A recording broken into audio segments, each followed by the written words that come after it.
Should I go? I've always wanted to do that. And this is an amazing gavel made by Richard Higginson for the mayor. Tonight, I'm acting as Mayor Pro Tem, and in the absence of our Mayor Harris, who's away on family business tonight. So anyway, welcome to our work session. We have a couple of really good, interesting items that we'll be talking about tonight, and we will start with the council member replacement process, and we'll turn the time over to our city attorney, Brad Jepson, to give us a kind of an in-depth how we're going to run that. Madam Mayor Pro Tem, if I might, could we invite Councilmember Bradshaw down this direction? Or, Hello. alternatively, should we all slide down towards Councilmember Bradshaw? I just feel this chasm. Come on, I will come this council way member. if you guys come this way. Yeah, it's kind of like a rift. No rift. She's representing. Okay, very well. Okay. All right. We're excited. Please lead the way on this issue. Thank you. Obviously, a presentation that I'm not excited to do. Nobody's happy to be in this position, but we are looking at replacing a council member. I've had a lot of questions. You guys have been great with being patient with us, but the legislature does lay it out pretty well for our type of government. Now they keep tinkering with this statute. Since we did it last, it has been amended twice. It was amended a year before you guys did it last. So a lot of questions like, why are we doing it this way? Well, the statute has changed and keeps changing. So essentially, we're going to have 3 steps. First step, we're going to interview the candidates. We got a lot of discretion how this is done. We've chosen that we're going to choose the order from a bowl. Shauna, the city recorder, will be doing that. She has a very good, beautiful bowl to do so. We're giving each candidate 3 minutes, and we are allowing council members to ask follow-up questions. Now, one thing I do want to caution the council with that is we're going to try to avoid showing bias. So if somebody comes up and they use their 3 minutes, I would just ask to be careful not to just extend them for another 10 minutes while we answer questions and then kind of limit everybody else to 3 minutes. So if you have relevant questions to their presentation, go ahead, ask those questions, but try not to make it into a job interview where you're giving one person 20 minutes by asking questions and one person, just 3, go sit down. That make sense? So ask the questions you need to ask, but let's try not to play favorites. So once we're done with that, we're going to take an initial vote. This may be all we need. If one candidate receives 3 votes, no second vote is needed, we're done, and that person will fulfill the rest of the term. If no candidate receives a majority votes, the 2 candidates with the most votes will move on to the second round. Now, you guys are easy to do math. We'll have 4 people voting. That means there's a possibility that we could have a 4-way tie or a 2-way tie with one person advancing. So in a 4-way tie scenario, under the city code, first of all, the mayor gets to cast a tiebreaker vote. So essentially, whoever the mayor chooses to place her vote with, will move on to the second round. Then we're going to have a 3-way tie. And the old statute used to say by lot, and I guess the legislature thought us municipalities were abusing that too much, so they just changed it straight up. We have to do a coin flip with the city recorder. So in a 3-way tie scenario, our plan will be to put the 3 names of the individuals that tied back into a bowl, draw 2 of them. Whoever's drawn first will have the option to call heads or tails, and if they win, they'll move on to the person whose name wasn't drawn. Once again, the person who was drawn first will count heads or tails, and that person will move on to the second round. Matt, I'm not making this up. This is what the statute says. We'll do it with a coin flip. Now, if there's a 2-way tie, that means that we'll have one candidate with 2 votes and two candidates with 1 vote. Then the mayor will just vote on those 2 candidates, break the tie, and that person will advance to the second round. Any questions about the first round of voting? I do have one. Could it be any dumber? Yeah, I think lot is more vague. Looking through the versions that they had, I think this is an improvement, believe it or not. Really? Okay. Yes. Thanks. Okay, so step 3, we're gonna take a second vote among the top 2 candidates. If somebody gets a majority, 3 votes, we're done, and that person fills the vacancy. If we are split 2-2, the mayor will cast her vote, and that person will become our new city council member. Any questions? So once we get to the second round, no coin flip. All right, so I have some questions about voting and how we're gonna do it. The statute says that we can use some discretion, but when you start adding statutes together, so we know our open record statute requires that any council, any vote taken by the body, we have to have it recorded in the minutes, including all these things. Meaning, we can't do a piece of paper where everybody writes down a name, they hand it in to us, and we read it without revealing who you guys who everybody voted for. So we're going to have on the record for each round who everybody voted for. Our plan is to pass each council member out a ballot, have them write their name on it, as well as the candidate that they are selecting for each round. The city recorder will collect those and read them on the record. Any questions? All right, that's it. Well, thank you. Do any of you have any follow-up questions, commentary? Okay, I really appreciate that. And I do think it was a bit surprising maybe for all of us that, it was going to be a different process, but now required by the legislature. So I thank you for that good explanation of how the process will work. We will now turn our time over to our Assistant City Manager, Mr. Galen Rasmussen, to give us a Bountiful Fiber update. Thank you, Mayor Pro Tem and members of the council. At request of the council, tonight we have the opportunity to review where we are in the fiber project update. I have the pleasure and support of Lloyd Cheney being able to provide part of this presentation, as well as having members from Utopia and B. Jackson Construction that are here as well. I'm grateful to have their input, and they're here to answer questions as we go along in addition to what is presented. Just to go through, you've all received a staff report that goes through the background of the project, which is just boiled down to many, many months of decisions that went into the decision to move forward with Bountiful having its own fiber network system, and then issuance of a bond to be able to fund that, and contracting with Utopia Fiber for the construction and network management of Bountiful system. We've outlined in this staff report several sections, and I'll go over the first one that talks about the financial status of the project, and then Lloyd will cover the construction, and Utopia will talk about a section of it as well. On the financial side, we issued back in August of 2023 $45.5 million worth of sales tax revenue bonds that are to be paid back with the system revenues from this project. And the total proceeds from that project, that bond issuance, was $47.4 million, and with a true interest cost of 4.06 over a 30-year life. That type of stuff is really interesting for accountants and finance people, maybe not so much for others, but that's where the financing came from.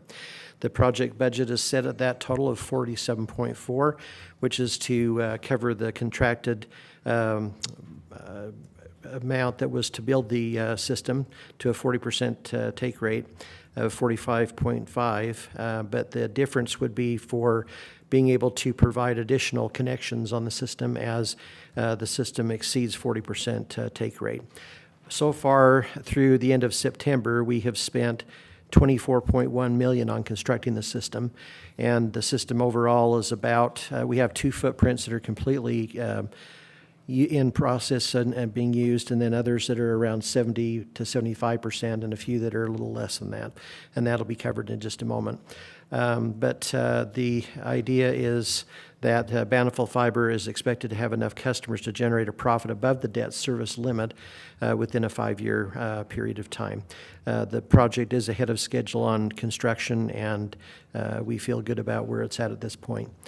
Lloyd, did you want to cover the construction site? Sure, I'd be glad to.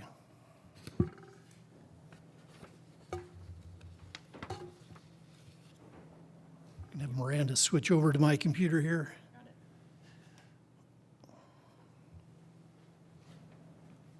So I wanted to lead off with this graphic of all the footprints, and this is based on the information that's in your report. The two footprints in the lower corner that are green, those are the ones that are fully complete and are operational. You can see a wide swath through the center of town that's about 70% and very close to being completed. As you go south in the city, of course, they're still in progress.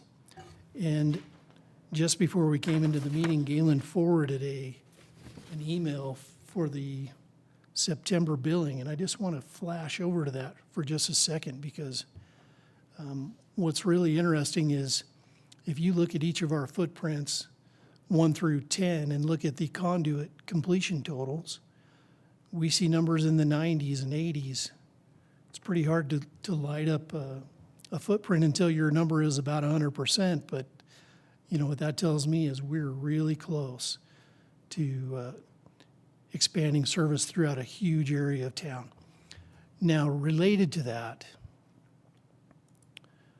we have kind of a barrier that's beyond our control, and that's the Weber Basin Aqueduct in Davis Boulevard. We're waiting on some permits through the Bureau of Reclamation that will essentially connect east and west above and below Davis Boulevard, and that's going to be a big linchpin to really bringing service to the east side of town. Rumor on the street is that the Bureau is pretty close to issuing that.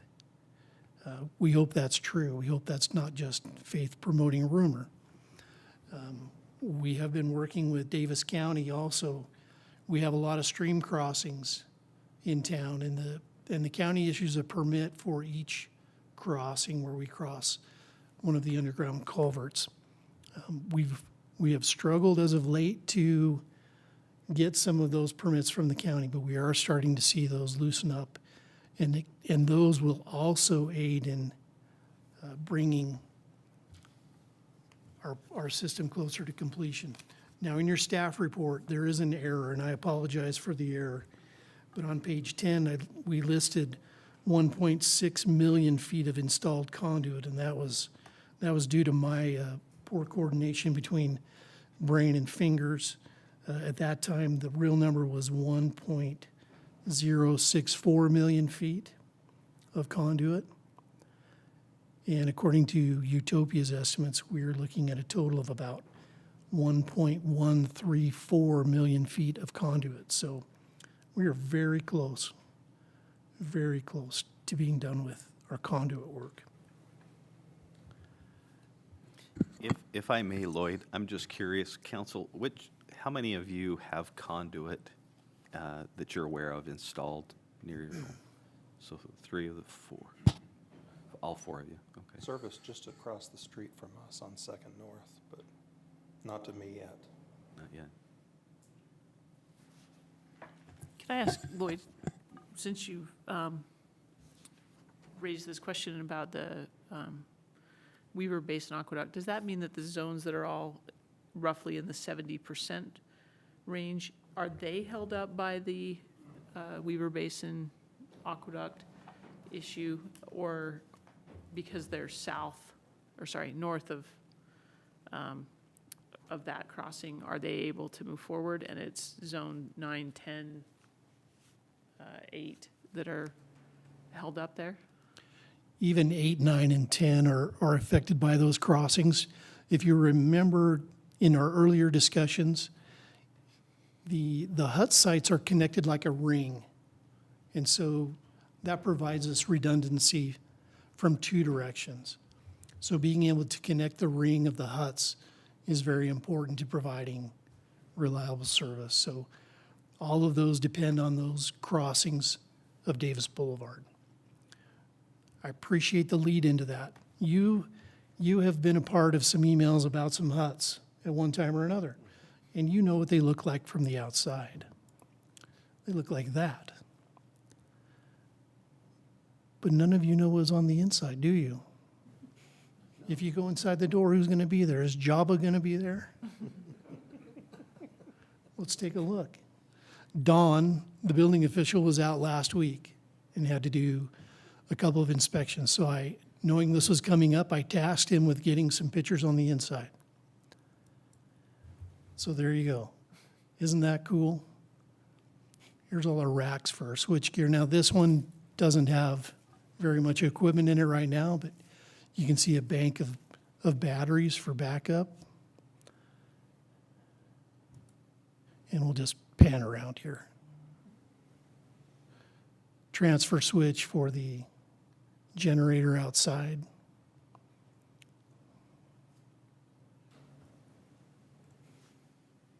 These all come prefabricated, not really much to do for assembly other than set them on the pad and start running wire on the inside.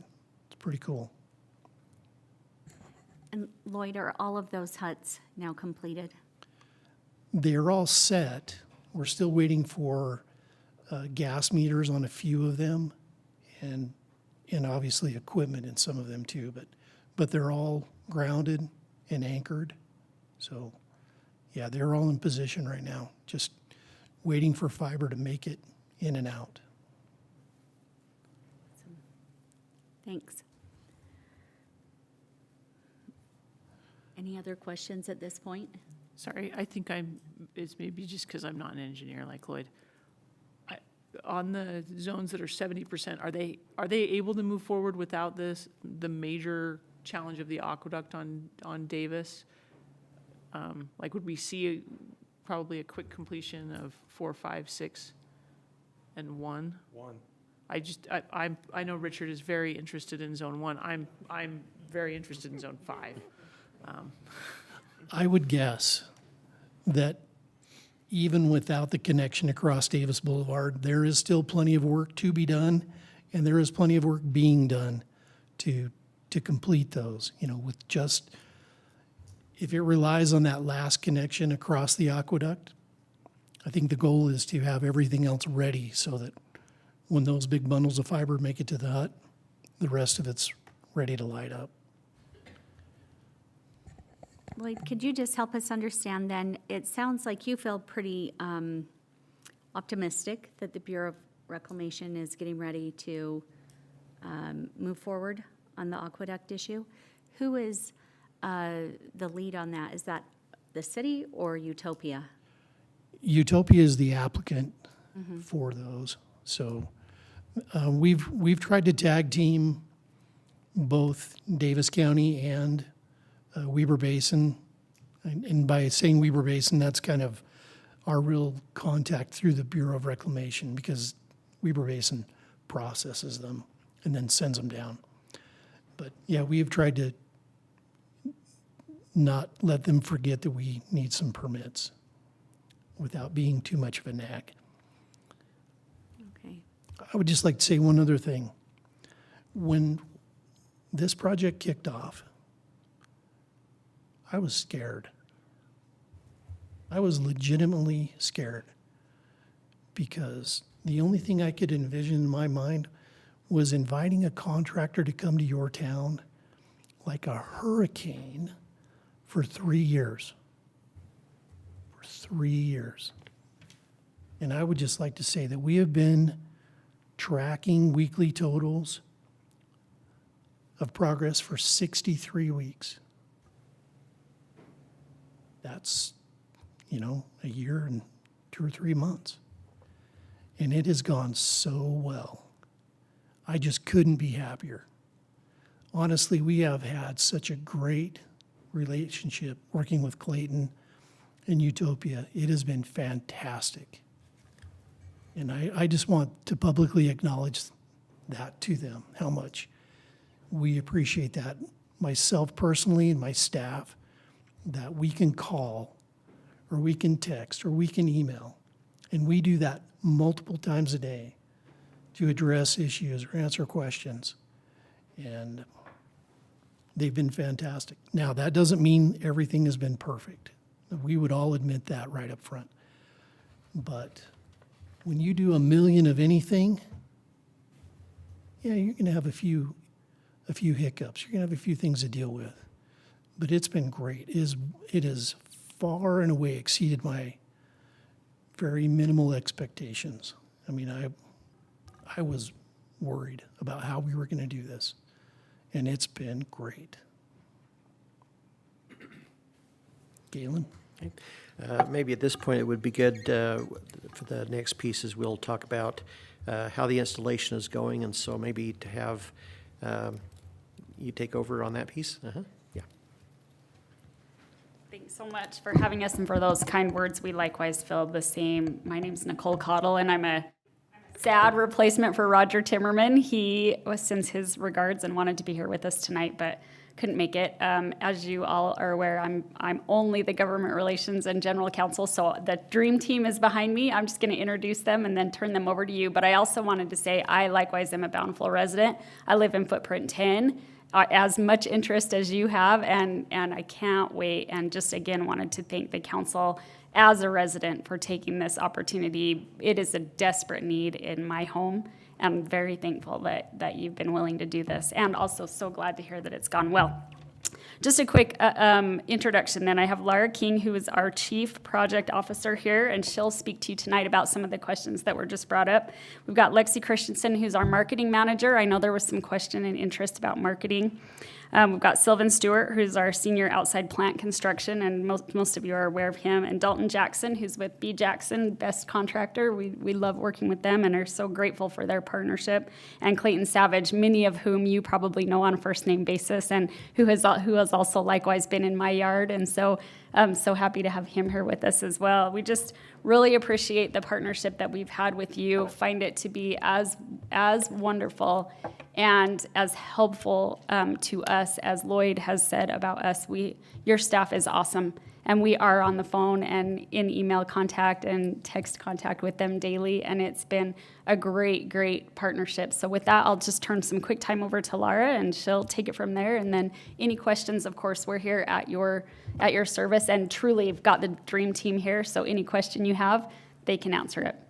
And I might just add that Lloyd handles all of the construction side, making sure that's progressing, and we handle the operational side and the financial side.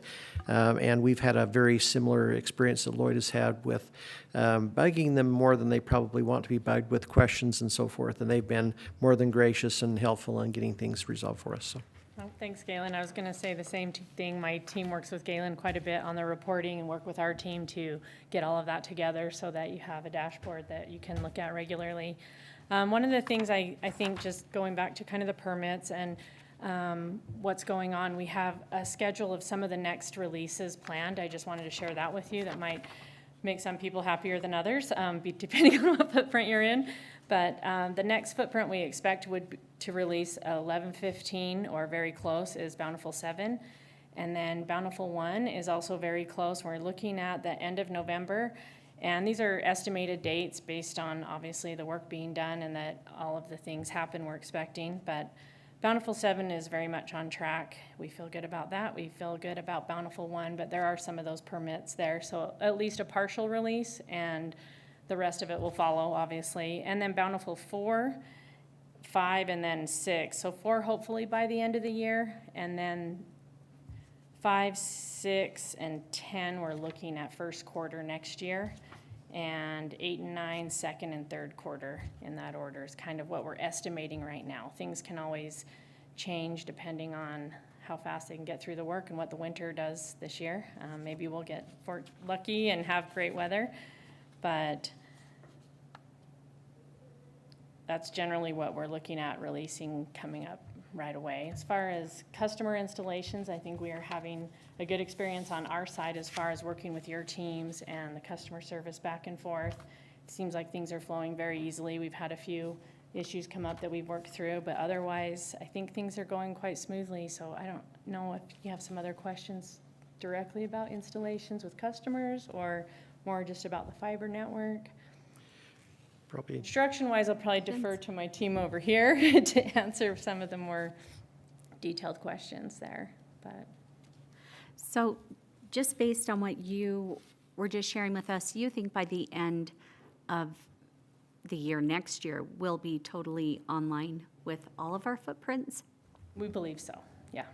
Probably mid-year, Uh-huh, maybe third quarter latest. third quarter. Hopefully, that's, I say estimated, obviously, because there's the permits, we're feeling pretty positive about the BOR permits. There's a couple other small canal permits that we'll still need, but in general, things seem to be coming through very soon, so.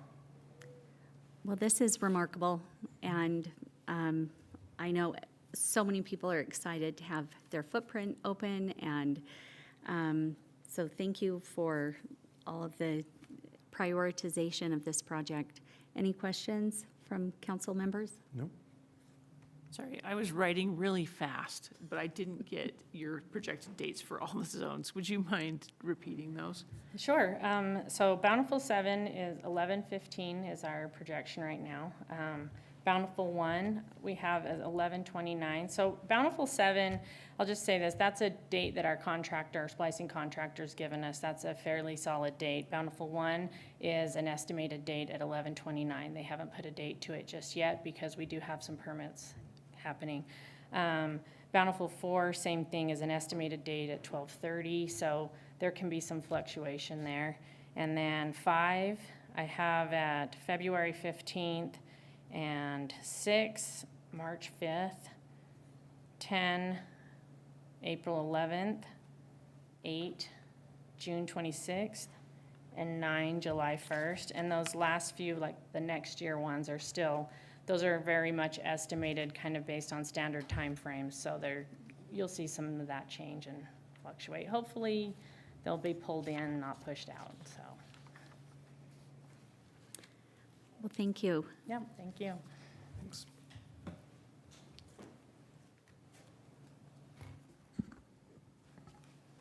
Hi, everyone.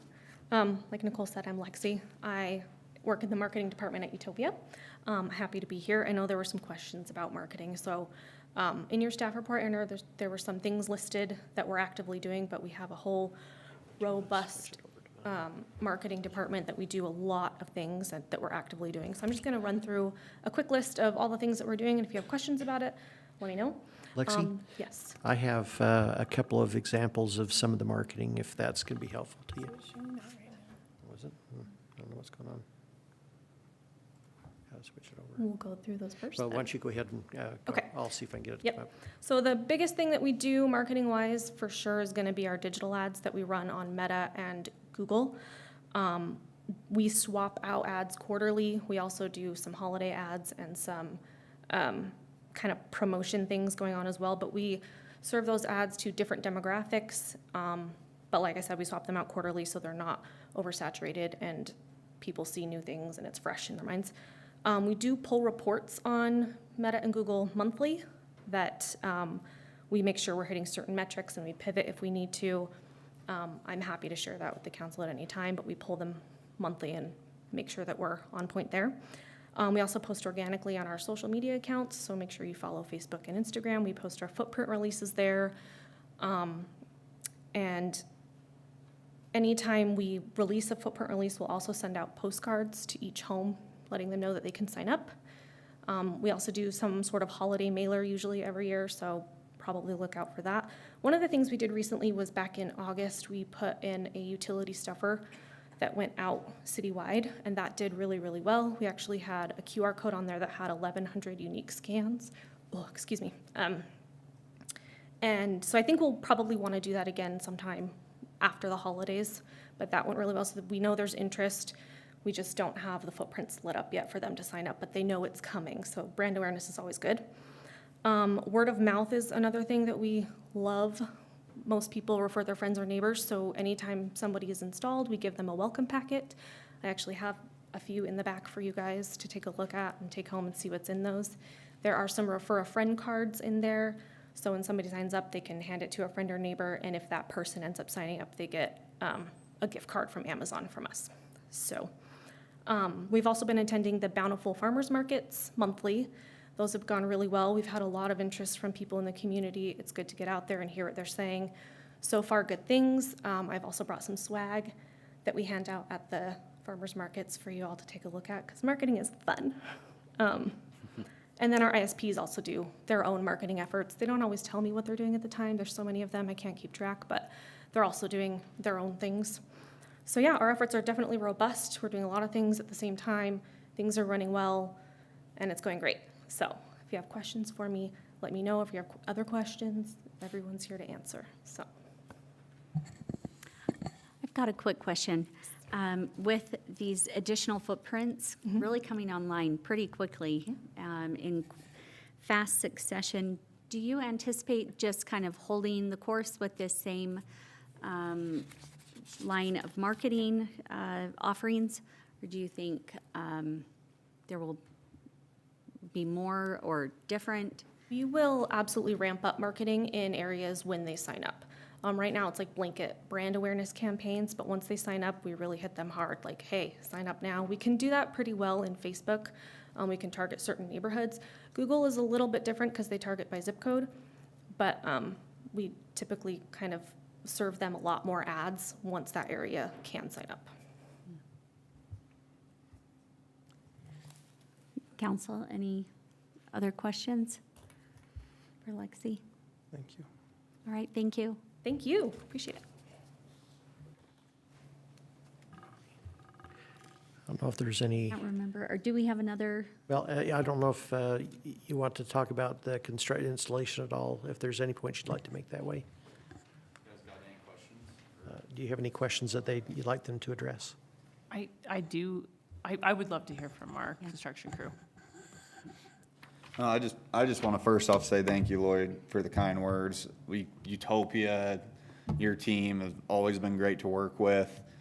We had the zone contract for Dominion, now Enbridge at the time, in this town, and you guys have always been awesome to work with. So we couldn't be more grateful to work here with your team and Utopia. If you guys know Bart, you've probably heard, we take care of the citizens, the city, and then the client, in that order, because if you take care of the citizens first, the city's happy. Take care of the city and the citizens, Utopia's happy, right? So we really aim for that with our 24-hour policy of taking care of any complaints. Clayton's done a wonderful job representing the city, Utopia, and our team, so thank you, Clayton. Right now, we're anticipating conduit up to these canals to be complete by December.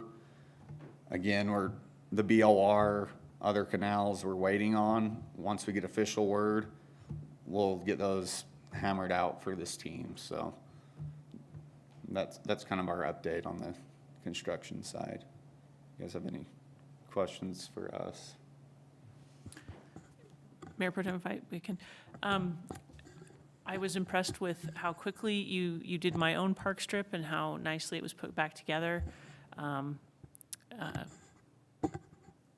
You now know I live in Zone 5, but I'm sure you don't know which house in Zone 5, so I'm sure there was no special effort put into it as I watched you take care of my neighbors as well.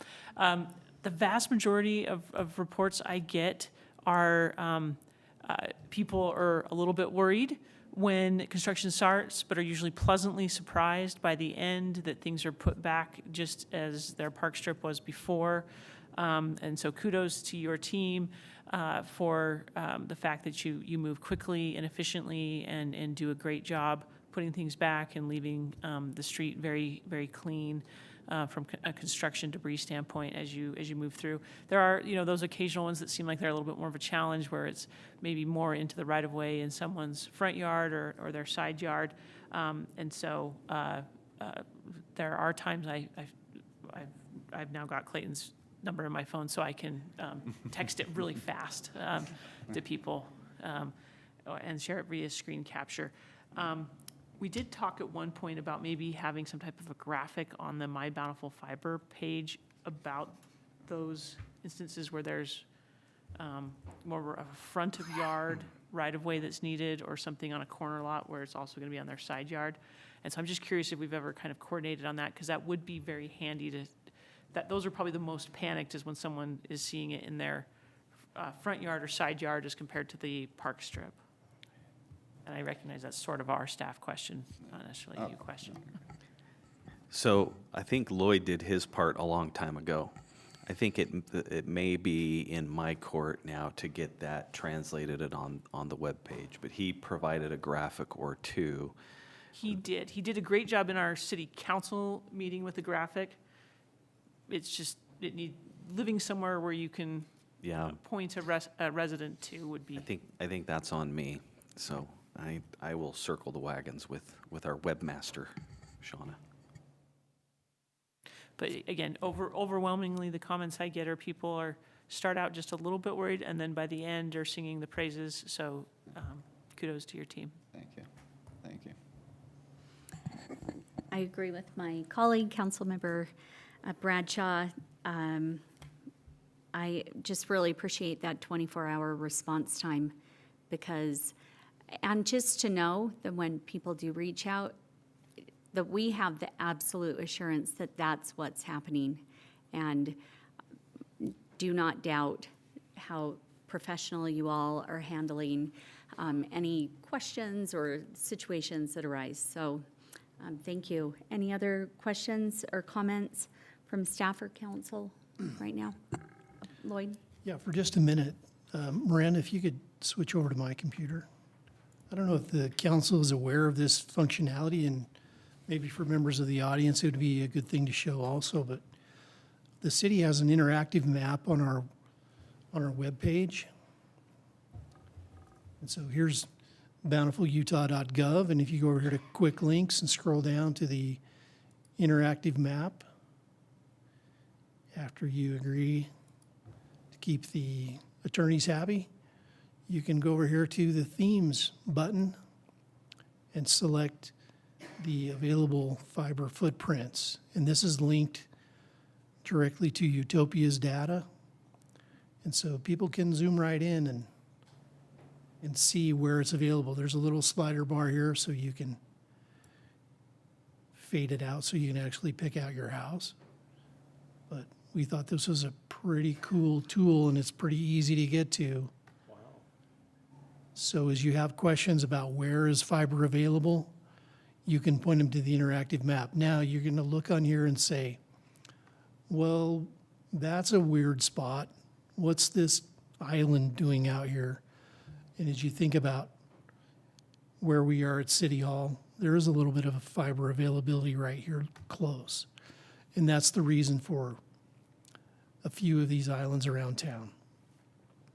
But from what it sounds like, we're going to see a lot more green on this page shortly. The idea for this, if I'm not mistaken, Galen, came from our utility billing staff. Yes, they wanted to have a way that they could answer customer questions or point them in the right direction. They thought it would be wise if they're on the phone with a customer who's signing up to be able to say, your home is or is not available right now. And this was the solution. And we really appreciate Utopia's work with getting us the data, and IT and Todd for getting it onto the map. But pretty excited about this little functionality. That is really cool, and that's going to be a great resource to, in the coming months and now. So thanks to all the staff who've clearly put in a lot of time and effort on this. Anything else? Are we going to hear from Clayton? Do you have anything? We would love to hear from you. Come on up. We've got a few minutes. I feel like we post his name online and things like We that all do. the time. Call We should hear Clayton. from him. He'll solve all your problems. I'm happy to be here, and I'm gonna kind of just echo what Dalton said. It means the world to me what you said, Lloyd. It really does. I try pretty hard to take care of everything. And just like Dalton says, I try to take the citizens in the city first. If there's a mess, I'm gonna clean it up. If there's a broken sprinkler, we're gonna have our partner crews fix that right away. If there's some sod that's not retaking, it's my goal for the city to look like it did before we got here. And so it's been an extremely successful one. Yeah, there's a lot of waterways in the city, especially with the Bureau of Reclamation. So that Bountiful the four footprint had a lot. I think at one point between the BOR and then the county waterways, I was up to 2 to 3 dozen crossings. And I think the most we had before that was 16 or 17 in previous city builds. So we had a lot. And yes, Davis Boulevard is that main artery that's kind of holding things up, but we're looking really good. There's a lot of permits that are coming in right now, and we're getting really excited. The challenge is getting under some of those waterways where, you know, the last beings to touch that dirt were the dinosaurs. So I just want to thank you guys all for being a wonderful city to work with. It's been a real pleasure. I jokingly have told Lloyd as well as Reed, his inspector, that I kind of don't want this project to end because I enjoy working with you guys so much, but I'm sure you're ready to see me get out of here. But anyways, I'm happy to field any questions if you guys have, but again, it's been awesome working with Bountiful City. You're always welcome to become a resident. I'll talk to my wife about that. Thank you. Well, I thank you so much. We do have a unique geography here with being a hillside city, and we do have a lot of canyons, creeks, and crossings, and so I don't know exactly how that all looks, but it does seem like a little bit tricky, so thank you for that. Anybody else have anything to add? Okay, did we have anybody else from Utopia who we needed to hear from tonight, or want to hear from? So we'll turn the time back over to Galen. Okay, just a couple more points to touch on maybe that you might find interesting. We have now 4 different levels of service that are provided on the network to be consistent with what Utopia offers in other areas of their network. We have the option of 250 megabits per second, 1 gigabit per second. Now the new speed level, which is 2.5 gigabits per second that you recently approved. And then finally 10 gigabits per second speed. And there's in your staff report a listing of the cost range that's in there as of this day of the staff report. Now, it's interesting to note that in our residential service, and that's the one that's easiest to pick out, is what people are selecting.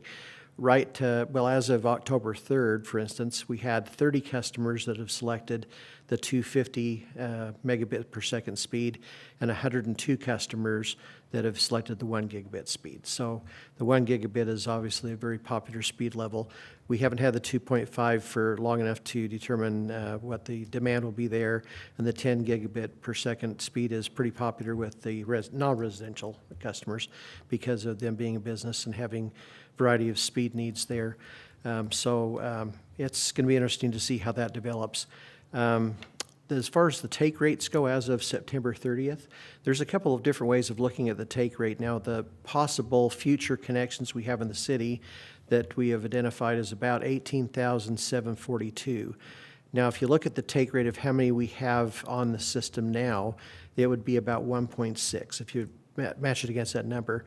But the way we're reporting it, and to give you an idea of how it grows over time, is that we are showing the take rate based on the number of locations passed by, or orderable locations. As of the end of September, we had 2,520 orderable locations, and so if you apply a take rate to that with how many we have on the system, at that point we had 9.58%. So the take rate is improving and is exceeds really where we thought we would be in our projections at this point. On the final page of the staff report, there's a listing of what makes up our customers right now. Residential, 128 as of the end of September. Non-residential, which includes all types of business customers, 58, and Bountiful Cities connections, which we are in the process of working with Utopia on developing everything from park locations to buildings to scale houses and everything else. 8 locations of the 66 that we're asking for. And then we had orders in progress of about 11 of residential, 17 of non-residential, and Bountiful City of 47. And so that just kind of gives you a flavor for where we are operationally at this moment. So, and Mayor Pro Tem, if you have any other questions, be glad to answer those. Otherwise, that would be the presentation. Well, thank you so much. I really appreciated reading in the report this kind of more nuanced number when you look at the possible numbers available in current open footprints. That bumps up the percentage of what we're looking at. And so I think it's exciting, and what it feels like we're poised to do, like the momentum is here, and the momentum is poised to just kind of start to grow, and, snowball is what we all are hoping. So, Kate, I have one last Council question, member? Mayor Pro Tem, if you don't mind, that I thought of. Galen, you and I had been asked some questions about HOAs. I'm wondering if, while we've got you and the Utopia staff here, there's obviously some nuance with an HOA in terms of when they're able to access service and some additional agreements with the HOA. Can you just explain that and illuminate us so that, for anyone else that then ends up with a resident that lives in an HOA asking the question, we'll know what the answer is? I think I'm going to tag Utopia to help me on this one for sure, but we do have on mybountifulfiber.com, we have a link in there that primarily the presidents of the organizations can request to be looked at and to have an interaction with Utopia on that to get signed up. I believe they have to handle some right-of-way issues and things of that nature that need to be addressed, but there are some agreements that they can sign and get going. And it's part of their marketing effort, but they do respond to the outreach that they get through the website in doing that. Yes, so to follow up on that, they fill out a form on the website, and then we determine what kind of HOA it is and how we're gonna build it. So if it's stacked units like condos, it can be a little tricky. If it's just townhomes, we can typically get in there really easily. But they do have to sign, it's called a right of entry agreement, where it just basically allows us to come into their private roads and put in infrastructure there. It won't cost them anything unless they sign up for like a business type connection. And at what point in the process should an HOA president or the board be thinking, we need to reach out to Utopia? Is it when they're seeing conduits start to go in their surrounding area, or? Would do it now. Do it now? Yes. So then we can have those agreements in place, and then B. Jackson can just come in and get it done. So they just do it as the rest of their zone is being done, that HOA would just be seamlessly integrated? Okay, well, hopefully Yes. any HOA presidents listening heard Yes. that. Reach Fill out. out the form now. Anything else? That was it, thank you. Thank you. Thank you. Any other questions, comments by council? Galen, if there's nothing else, maybe we will adjourn our work session, and we will come back at 7 p.m. and begin our regular council session.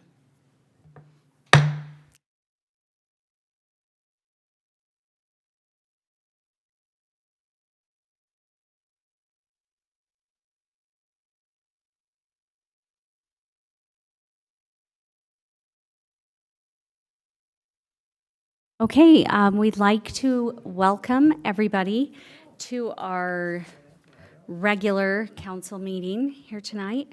I am Cecily Price Hewish. I'm a member of the council, and I'm filling in for our mayor, Kendall Harris, who's away on family business. So I'm Mayor Pro Tem for the evening.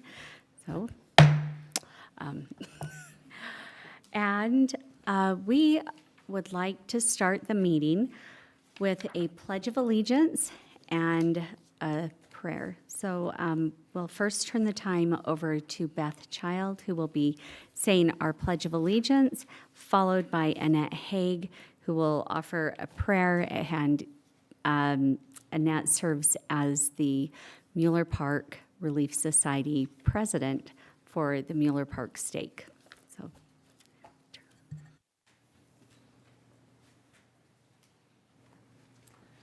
Please stand and repeat. I pledge allegiance to the flag of the United States of America and to the republic for which it stands, one nation, under God, indivisible, with liberty and justice for all.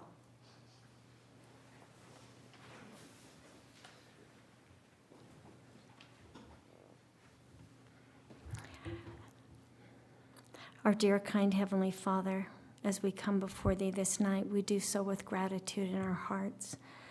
Gratitude for being able to say the Pledge of Allegiance, for this wonderful country that we live in that offers freedom and so many other blessings. We're grateful for the community that we live in, for the beautiful community that it is, and for the people who love Thee. We are grateful for our council members and for all that they do to help us. We pray that Thy Spirit would be here and abide in this room this night, that inspired decisions might be made, those that will be for the best benefit of all of us. Father, we pray that we might be able to feel of Thy love and the love of Thy Son for each one of us. We love Thee, Father, and again we are grateful for the many, many blessings that we receive. And we say these things in the name of Jesus Christ. Amen. Thank you, Beth and Annette, and for those very kind words of gratitude. And I'm just really grateful for that we start our meetings in this way here in Bountiful City. So we now would like to open up the public comment segment of our meeting.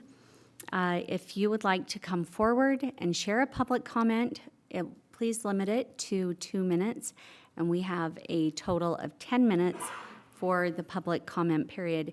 If you are speaking, you will see the time on this little clock right here. So anyone who would like to come forward, please do so now.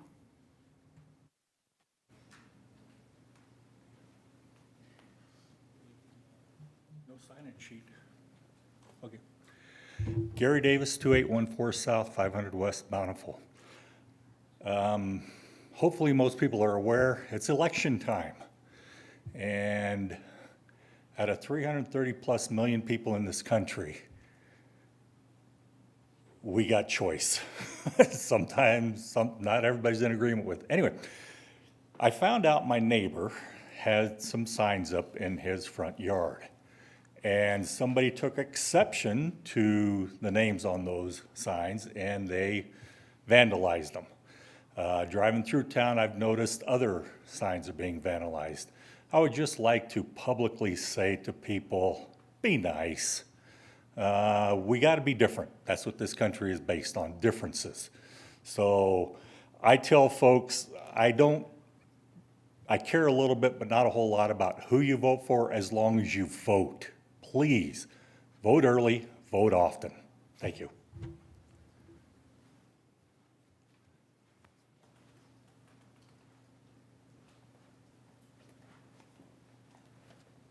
Since we just talked about fiber in the work session, I just wanted to express gratitude. I talked to Clayton earlier. They started on our street in January in the biggest snowstorm of the year, and our street is very steep.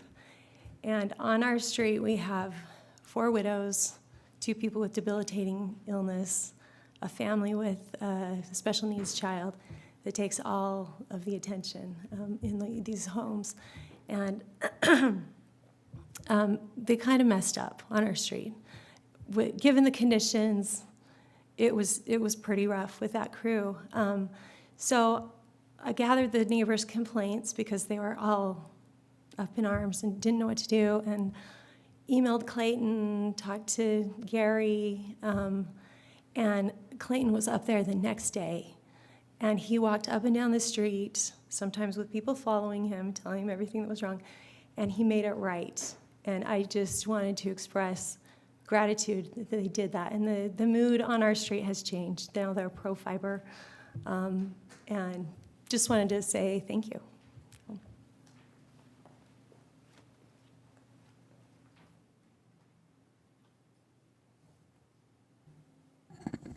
Do we have anyone else who'd like to make a public comment tonight? Okay, so with that, we will close the public comment portion of our meeting.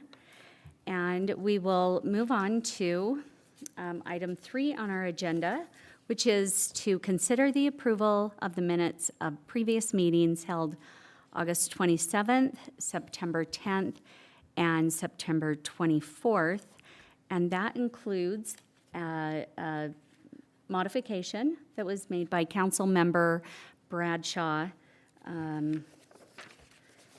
Okay, which, could you remind us? That was the 10th, is that right? Yeah, so the modification of the minutes I wanted to make sure we clarified were the August 27th minutes. On your packet, it's page 17. On the minutes pages that have their own numbering, it's page 3 of 6, lines 14 and 15. We were discussing, the mayor was giving a report on homelessness plans in the county, and the comment I wanted to make sure was accurately reflected is that the mitigation funds that cities pay should go to the cities where, that are hosting the shelters to mitigate the impacts of being a shelter host. And it should not, those mitigation funds should not be diverted from their intended purpose to fund operations of shelters, and there have been some potential rumors that counties or shelter operators would try and divert that pool of funds. And so that was the intent of my comments, and didn't feel like they were quite captured entirely with the comment in the minutes.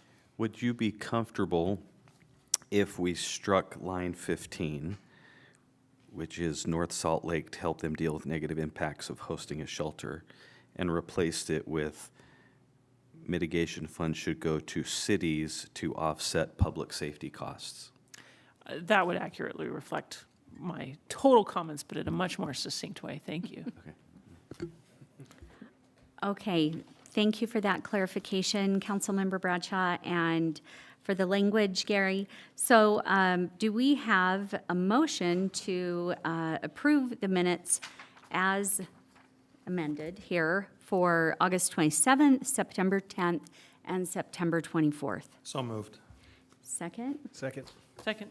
Okay, so moved by Councilmember Higginson, seconded by Councilmember Murray. All in favor, say aye. Aye. Aye.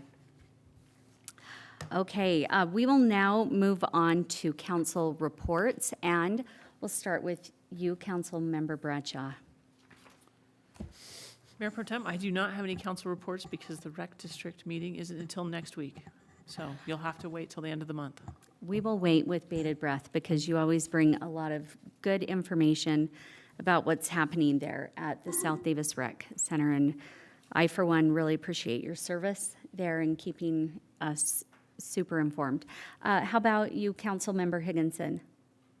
I would report on a very lively planning commission meeting, except items 7, 8, and 9 on our agenda tonight are those lively items. So we'll just discuss them later. Okay. Councilmember Murray? Nothing tonight. Okay, I have a couple of things to report on. Yesterday, a few of us had the opportunity to meet with our United States Representative, Celeste Malloy, our city manager, Gary Hill, the mayor, and myself. And I just wanted to say what an honor it was to have her come. And she has been engaged with the city and is actively looking for ways that, in the appropriate ways as a federal representative, she can help us in our efforts to make Bountiful more safe, better operated, and there are limited ways in which her role provides for that. So I appreciated that. I also wanted to report that a couple of weeks ago, I had the opportunity to go to the Connected Communities Summit, and there were people there from, there were elected officials, city planners, people from the Utah League of Cities and Towns, engineers, health leaders, et cetera, transportation leaders. And it was a really amazing opportunity to see the kind of innovative and good ideas that are being done all over the state, from Cedar City to Brigham City to Parowan to Salt Lake to Centerville and beyond, and just to see what things are being done to foster active, healthy, and connected communities, and kind of see how some communities are implementing community design standards and all user standards in their planning efforts and their land use when they're considering anything dealing with land use. So it was a real great opportunity, and I see the chair of our planning commission, Lynn Jacobs, in the back, and he was there also as representing Salt Lake City in his professional capacity. And then I did want to just also mention a couple of things from the Power Commission. I have the opportunity to serve on the Power Commission, and as many of you know, the Echo transmission line was damaged when there was a fire, and we, in the last Power Commission meeting, we had a report on the repair of that, and it was just really remarkable what happened there. We partnered with Wasatch Construction. That repair was completed in 16 days, and the line was re-energized on September 3rd. And we are going to be working ongoing with mitigation and working with property owners there and stakeholders. Also, something that was worth mentioning and of note at the Power Commission meeting is our power director, Alan Johnson, mentioned that we had the highest daily use this past summer at the Bountiful City, BCLB, Bountiful City Power and Light and Power. Anyway, it exceeded 115% of our anticipated load, and it was kind of a clarion call, he's always keeping an eye on this and looking at our resources, and he has an amazing team there. But one thing that was mentioned is we are part of the UAMPS pool, which is the Utah Associated Municipal Power System. And we buy power, we get power in a pool from them. And something that we'll all be considering, and I just wanted to make this known to everyone on the council mostly, UAMPS is planning the construction of 2 additional gas-powered power plants. And we will be asked in the coming weeks, in the very near future, before the middle of December, it sounds like, to decide if we want to partner on those plants and get kind of locked-in power supply, known power supply for our base load and for our, I'm having a little, peaking needs. So anyway, that's something that will be coming back, and we'll be looking at that really in the near future, and it's a really important, I thought that was a super important thing that we'll all be discussing. Anyway, and the BCYC, but I will be turning the time over. I work with our Bountiful City Youth Council, and it is the best group of kids best darn kids in the whole town, and we'll be hearing from a member of our BCYC in a minute. So with that, actually, I will invite Savannah Jacobs to please come up. And Savannah Jacobs is, I just mentioned Lynn Jacobs. She is daughter of Lynn Jacobs. And I don't know your wife's name. Naomi, Lynn and Naomi Jacobs. Okay. Savannah serves on our Bountiful City Youth Council. She is a repeater, so she's not a newbie. She brings experience to the council this year, and that is so important on the Bountiful City Youth Council. Savannah is a senior at Bountiful High School. She is kind of the spearheader of our publicity when we have events, and she makes amazing graphics and is wizard on Canva. She is the HOSA president at Bountiful High on the National Honor Society and a member of the Senate Club. And she will be giving a report on recent activities of the BCYC. Hi, So in September, we had the opportunity to do 2 service projects.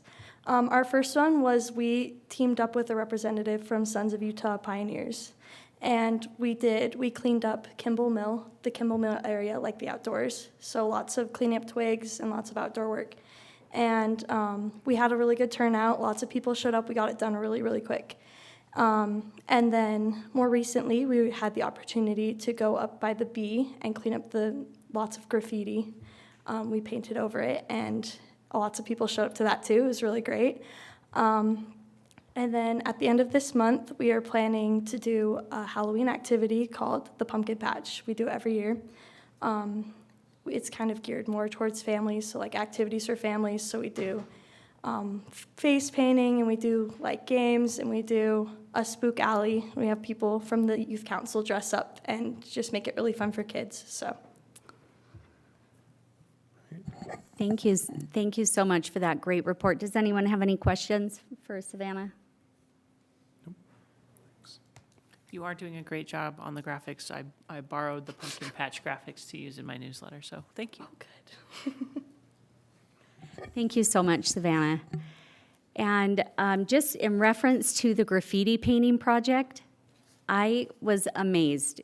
It was a pretty big piece of graffiti, a giant area that covers the culvert that goes under Eagle Ridge Drive.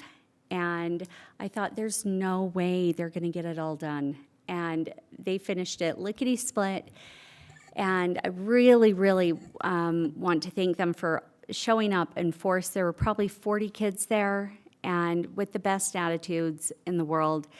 And I really also want to thank Charles Benson, who is our streets director. He made sure we had all the right supplies, that the kids had gloves and paint and paintbrushes for everybody.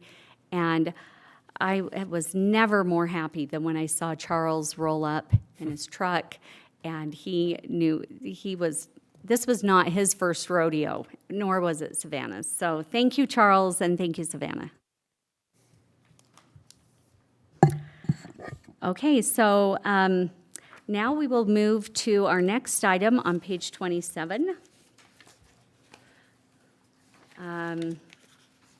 We will consider the approval of expenditures greater than $1,000 paid on September 4th, 11th, 18th, and 25th, as well as the July 2024 financial report. Madam Mayor Pro Tem, I'd make a motion to approve all of those as printed. Second? Thank you. So we have a motion by Councilmember Higginson, a second by Councilmember Bradshaw. All in favor, say aye. Aye. Aye. Okay, we will now move to page 49, and we will turn the time over to Amber Corbridge to consider the approval of ordinance 2024-06, amending the condominium private use unit development subdivision code. Good evening. So yes, we do have the land use code text amendment before you for a PUD subdivision code amendment. The ordinance currently allows for, at a minimum, a fourplex to be divided into 4 separately owned units or lots. The applicant is proposing to amend that so that either a duplex or triplex may be divided to be separately owned. And so the proposal went before the Planning Commission on Tuesday, September 17th. The commission forwarded a positive recommendation to the City Council to approve this amendment and adopt ordinance 2024-06, and finding that it is necessary in the best interest of the public and meets the goals and objectives of the city. And so we recommend, meaning staff and commission, recommend approval of that. Okay, thank you so much, Amber. Does anybody have any questions about this? I did have a question about whether there was a particular project that was looking to immediately apply this. I really happy to see proposal The- brought forward to inspire, hopefully, ownership of units that are potentially affordable. So I was curious where we might see this pop up. Well, the applicant owns a duplex who was motivated to put forth this application, and so he would be potentially applying this to his property. He does still have to go through all the reviews to make sure it complies with codes. So, yeah, there are projects out there. And then my second question was just, I did note in the report that, not everything that's currently kind of in an apartment-like status because it's a duplex or a triplex would fit because of the way it's constructed. Right. Do we think this would potentially be widely used with any of our existing properties, or do you think this would just be more applicable to projects going forward into the future? I think there is potential for existing buildings to be converted. There may be some code requirements that they have to meet, such as a firewall separation between the units may need to be installed. It is possible for that to occur. We don't have like a concrete example for you, but it can be done with existing structures. Well, thank you. Might I speak to that as well, Madam Mayor Pro Tem? Yes, of course. There is quite a bit in code requirements now that makes it a pretty steep, gives it a pretty steep price tag for a lot of properties to retrofit those things. Having separate electrical service supplies, separate heating and air conditioning, et cetera, plus the fire separation that Amber talked about. So there will be some that do, I'm sure, over time, but it's a pretty difficult thing to bring old buildings up to that code to then get the ability to separate them. To that point, I have a question. On page 50, the last main paragraph where it says physical requirements would need to be met, including but not limited to what was just referenced, building codes, separate utility connections, meters, land use code requirements. Do you anticipate with this change to this PUD subdivision minimum lot requirement, do you anticipate that we will be seeing additional code amendments that address this, or that we can rely on the language and what is in current code?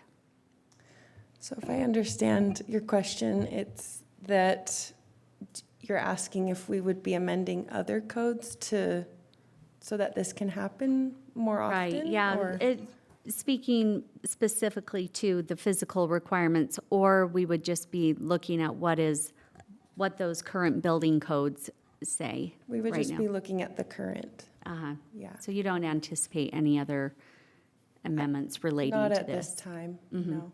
It is, and that, I'm guessing, but could you confirm, is that because those building codes are set in state code or an international building code, and so they're not within our A lot of them are not, and then some are within our codes, like site requirements, setbacks, landscaping, parking. Those are the things we can control, but not the building code.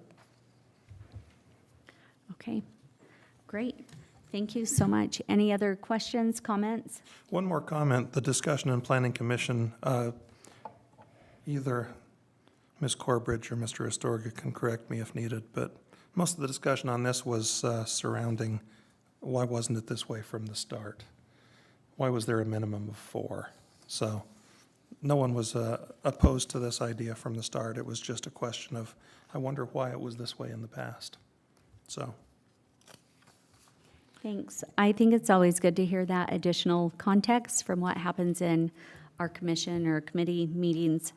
And I know that we're always looking to see if this furthers the purposes of our general plan, and does it, further our vision. I don't have those 4 little requirements, but they're later in this report, in the agenda. But I do think I like seeing that it could possibly help with affordability and homeownership. And with that, I will entertain a motion to amend our land use code to allow the condominium PUD subdivision code from 4 to 2 units. Mayor Pro Tem, I'm happy to make a motion that we approve ordinance 2024-06. Second. Thank you. So we have a motion from Councilmember Bradshaw, a second from Councilmember Murray. All in favor, say aye. Aye. Okay, thank you. Mayor Pro Tem, are you voting? Yes, Okay. I am voting. Our city manager informed me that I am voting tonight. Perfect, I love that. Yes. I just wanted to Pro Tems remind get you. to vote. Absolutely. Yeah, I am. I want you to take So full I did vote advantage. affirmative there. Beautiful. Okay.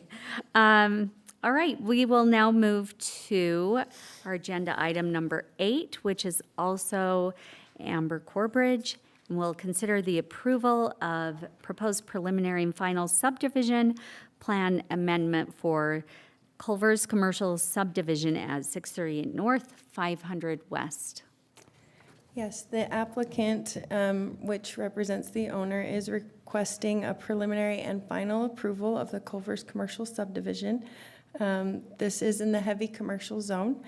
This request is to subdivide Lot 2 of the current subdivision plat into 2 separate lots, as shown in your attachments and in the report. The commission did review this on Tuesday, September 17th.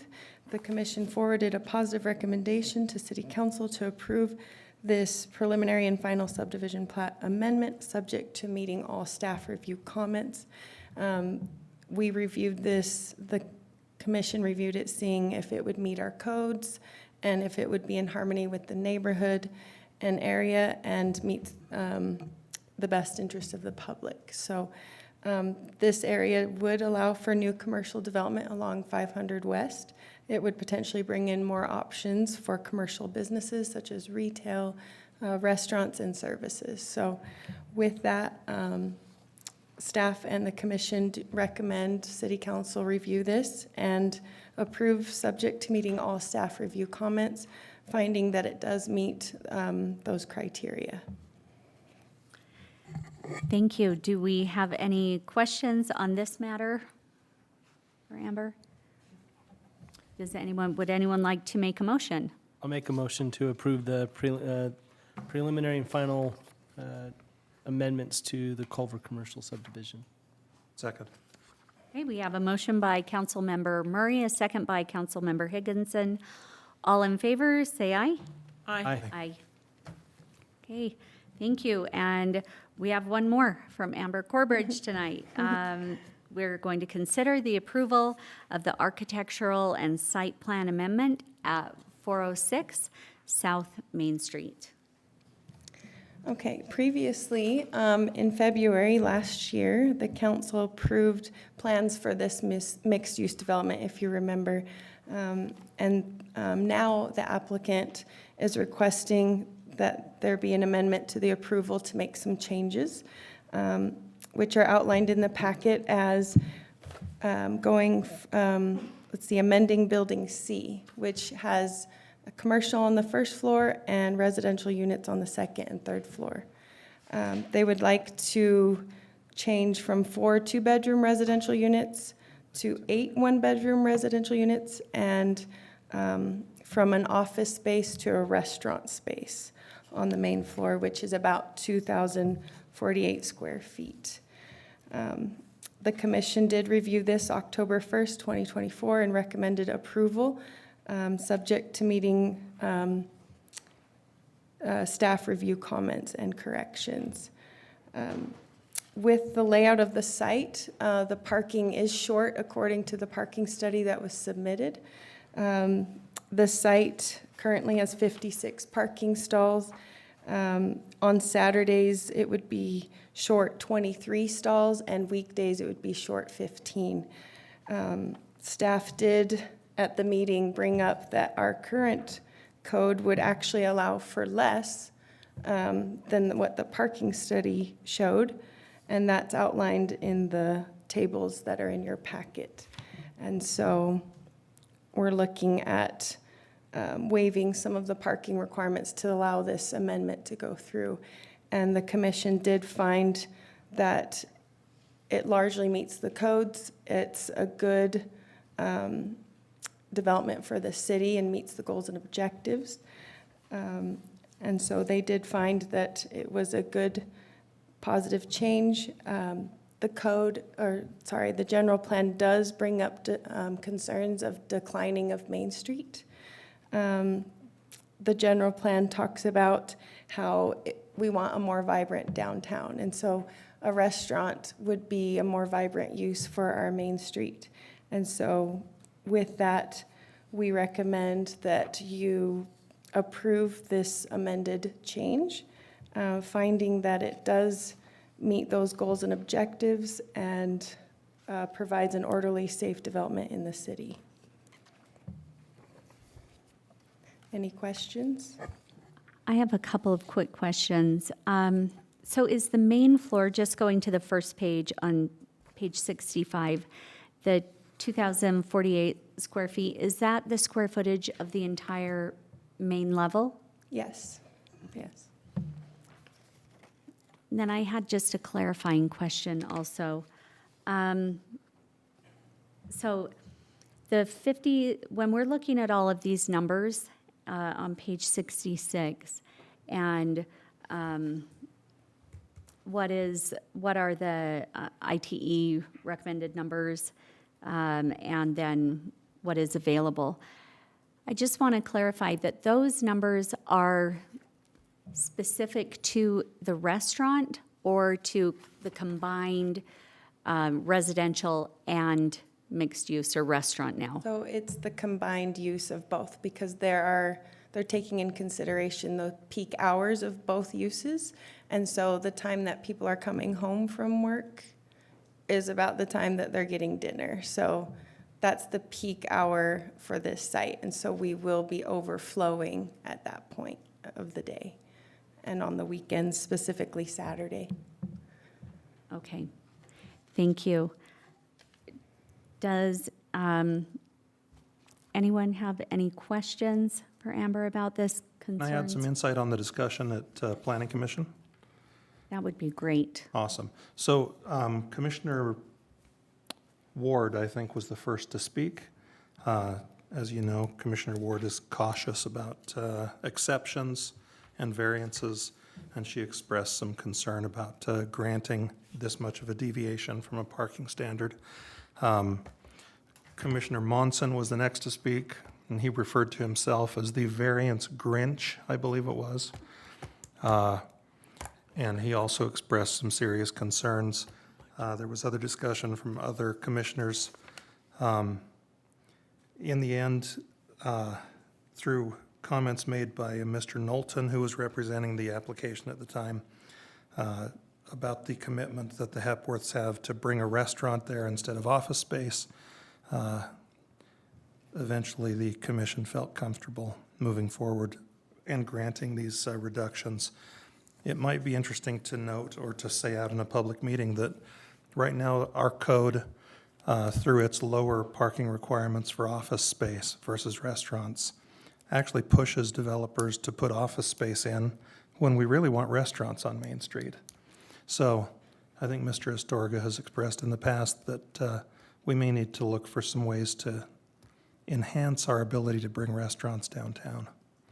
I think the turning point in the Planning Commission meeting, however, was a very eloquent reference to Vanilla Ice about potential parking problems and solving them in the future. And I think at that point, the discussion turned and there was positivity and love all around. So, thank you. So, Councilmember Higginson, was that a unanimous vote? It was. Even council members, Commissioners Ward and Monson voted in favor. Mm-hmm. So, Okay, thank you. thank you.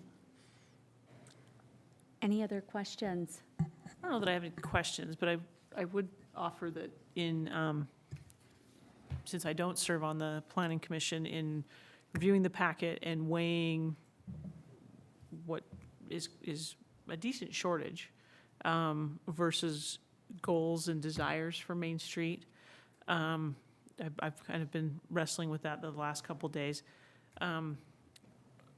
One of the things I think we as a council need to think about beyond whether we're putting the right incentives related to parking on the types of uses we want to see to achieve our goal of a vibrant Main Street is finishing some of our RDA projects to get that angled parking to stretch further from just the center of our Main Street area all the way to 500 South and 400 North, because this particular section is one that is still the traditional parallel parking, which lets you get 2, maybe 3, depending on what size cars we're parking in front of what may be this future downtown restaurant favorite hotspot. And if we were having the angled parking that we see in other places, we'd be able to fit a couple more cars, and same on the opposite side of the street.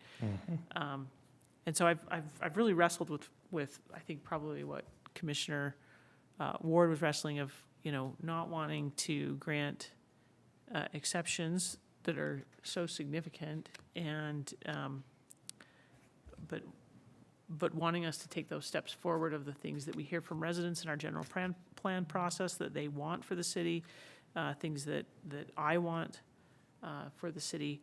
And, we've been allowing some density down there too that we think will bring us those things. It's kind of a chicken and egg argument about having the right concentration of people so that you can have more of a sit-down dining experience. So after all that internal wrestling with myself that took place over the weekend and in doing some dog walks on Main Street, I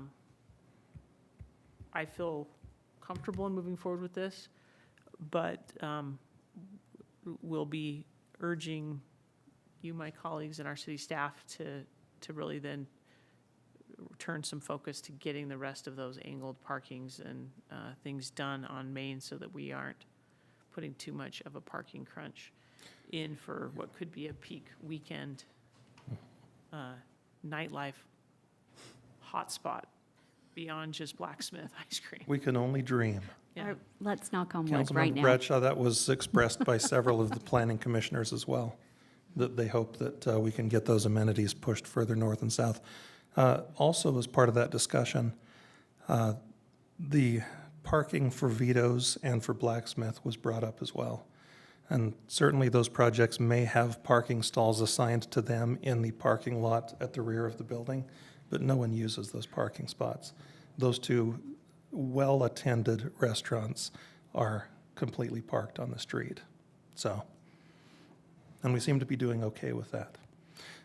And the idea as well that there are, was it 30 parking stalls, Amber? Yes. Within 250 feet? People are willing to walk a ways to get to those two popular spots right now. And if this pie restaurant becomes as popular, which I think it has a great chance of doing, people are going to be willing to park and walk to it as well. So we love people walking. Thank you, both of you, for bringing up some of the issues that I know that we've all kind of wrestled with. And, those competing issues of, like you said, and the need to finish our RDA parking. I completely would love to have that conversation as well. And the angled parking all the way. So with that, is there any other discussion, questions, concerns? And if not, I'll entertain a motion. I'd be happy to make a motion that we grant architectural site plan amendment as presented. Second? Okay, the motion was made by Councilmember Higginson, seconded by Councilmember Bradshaw. All in favor, say aye. Aye. Aye.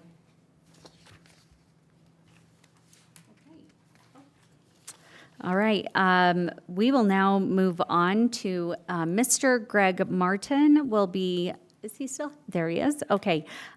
We will discuss the approval of the purchase of a server infrastructure from NetWise in the amount of $129,392. page 87. Thank you, Mayor Pro Tem and council members. So we, as City IT, use what's called a virtual infrastructure for our servers. It's essentially a way for us to run what we're currently running about 70 servers on 3 physical boxes. That infrastructure currently is over 6 years old. It is also backed up by a storage unit that is over 5 years old. This project would replace all of that with what is called a hyper-converged environment. So it is server hardware, storage hardware, and the virtual platform software all running as one. This would enable us to expand our current environment, which we are running near capacity. So it would give us more capacity. It would give us redundancy in the environment. We actually looked at our current vendor. They were purchased by another company. Their pricing structure has changed dramatically. To do this same type of a project with our current vendor would be over $300,000. So by moving to this vendor, Scale Computing, we would save significantly over the project. We looked at multiple vendors, our current vendor being one and 2 other vendors, Scale being one. The Scale option came out to be the most bang for the buck for us. So we then looked at multiple vendors with Scale to really get that pricing where we'd like to see it. So through all of that work, we recommend that the council approve the purchase of the infrastructure from NetWise at a cost of $129,392. And I'd be happy to answer any questions you may have. Thank you, Greg. Does anyone have any questions about this project? No questions. I'm prepared to make a motion. Okay, thank you. Greg, it's great to see too that this project came in under what you were budgeted for. So I'm happy to make a motion that we approve the purchase of server infrastructure with NetWise, amount of $129,392. Second. Thank you. We have a motion by Councilmember Bradshaw, second by Councilmember Murray. All in favor, say aye. Aye. Aye. All right, thank you. We will now turn the time over to Mr. Lloyd Cheney. We are going to be discussing the approval or consider the approval of awarding a contract to City Creek Construction for the remodel of 135 South Main Street. Thank you, Madam Mayor Pro Tem. Tonight, I have for your consideration the award of a contract for the remodel of that building at 135 South Main. We, as the engineering department, put together an RFP for contractor services to work directly with our architect as we put together our plans for that remodel project. And it was really a great project. We had a lot of responses from local contractors, Stout, of course, City Creek, Zwick, among others, and Pentalon, who's working on the parking structure at Renaissance. And as a committee, we decided that we would interview 2 of those firms, and that was Zwick and City Creek. And that was really a great experience.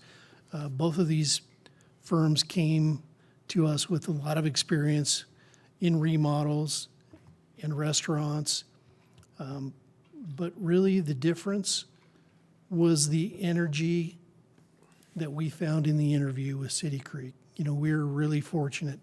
We feel really lucky to have a contractor who is enthusiastic about this project as we are. They have made a point that, hey, this is our town too, and we want to see this be successful. So in addition to their team and their enthusiasm, their proximity, you know, there's value in having your contractor be just a very few blocks away from not only your project, but your own office. But also the pricing kind of fell in line too. It's my pleasure to recommend as staff that the council award this contract for CMGC services to City Creek. And Bob Murray is here tonight to represent City Creek. I'm sure that if you had any questions, he'd be happy to answer them, and I'd also be happy to answer any questions you have.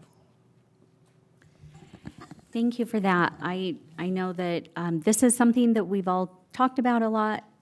There's a lot of enthusiasm about this project and the hope and the ideas that we've already talked about earlier tonight about vibrancy and kind of bringing that energy to Main Street and the investment that we are making there for the future of Bountiful. And I love that these things were highlighted in the report. They're that not only were they the lowest fees, but they also bring a lot of experience.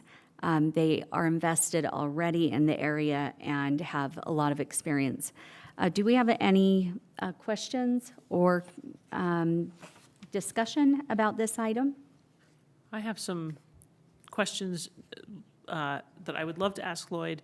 They're less related to the approval and more related to timeline. And then secondarily, we had running parallel process, kind of an RFI, and I'd love a status update of that RFI of interested parties, if that's possible. So I'll talk about the timeline first, and the short answer is that we have yet to establish that because we need to get our team together first.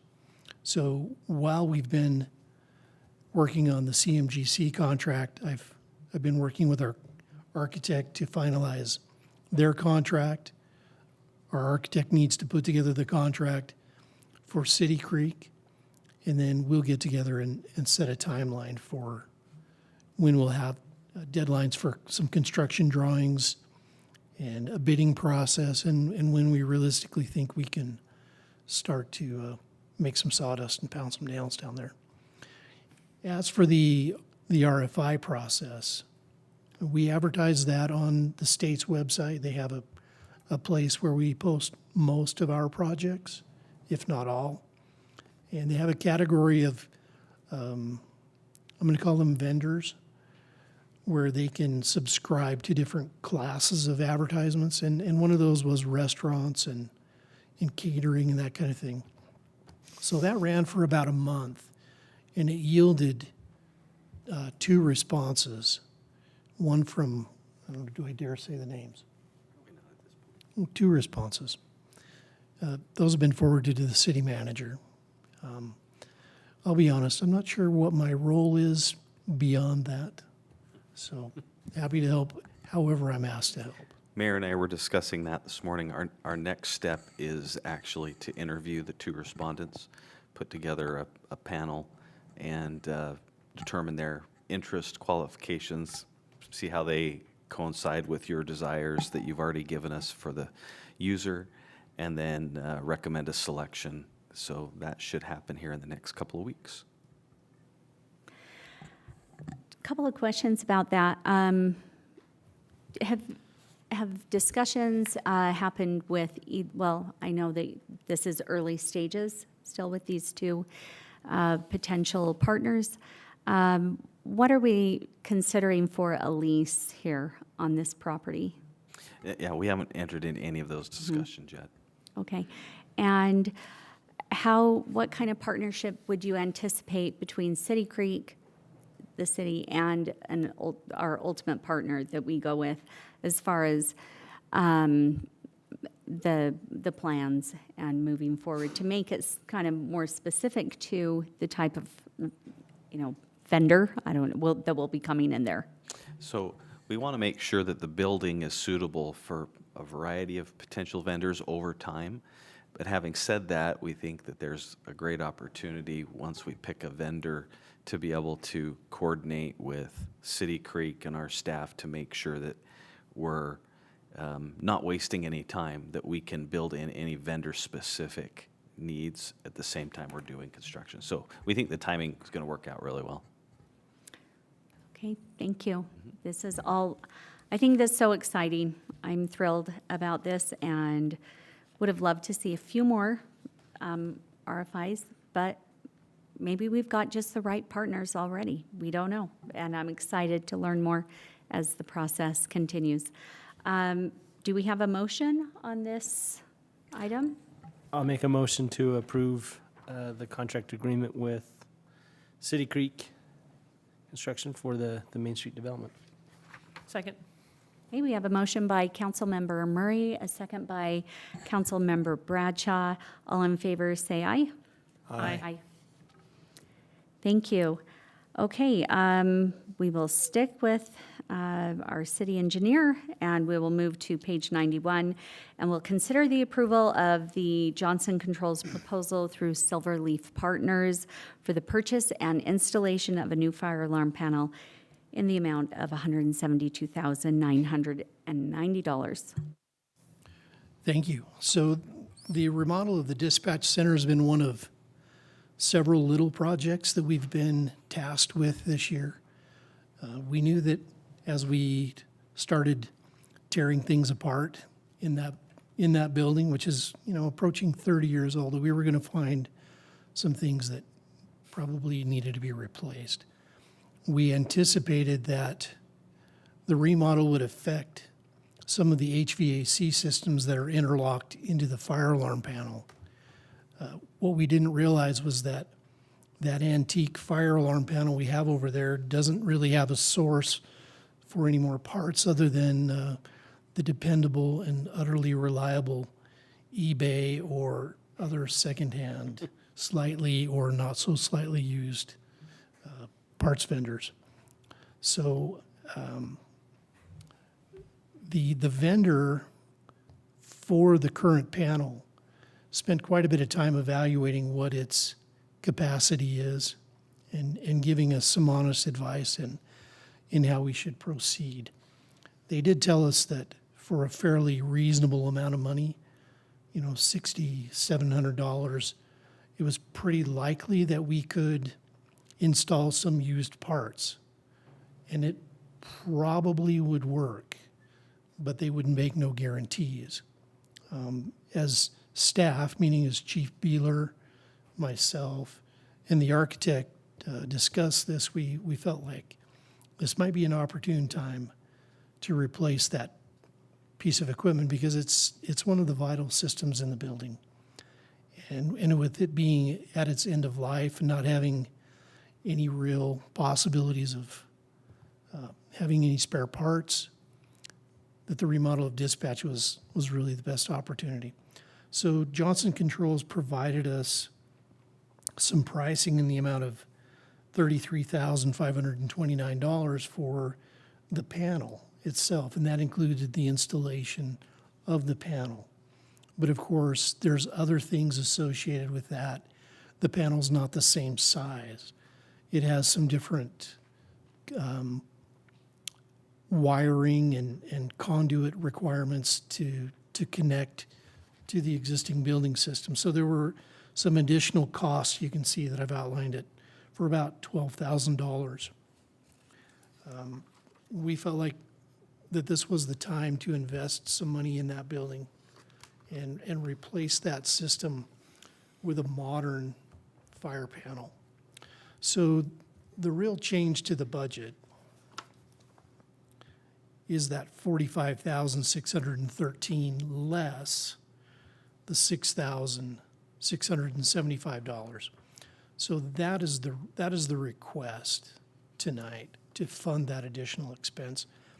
The amount that I've given you on page 92, the $172,990.11 is the total anticipated cost for the entire remodel of dispatch. Does this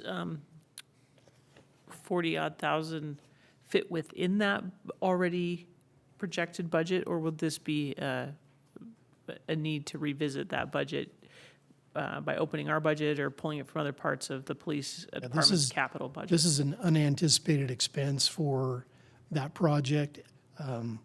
Had we not made the recommendation to replace the panel, we were right in the ballpark of what was estimated for the remodel cost originally. So as you can see in the memo, the proposal for funding would come from the legislative contingency line item.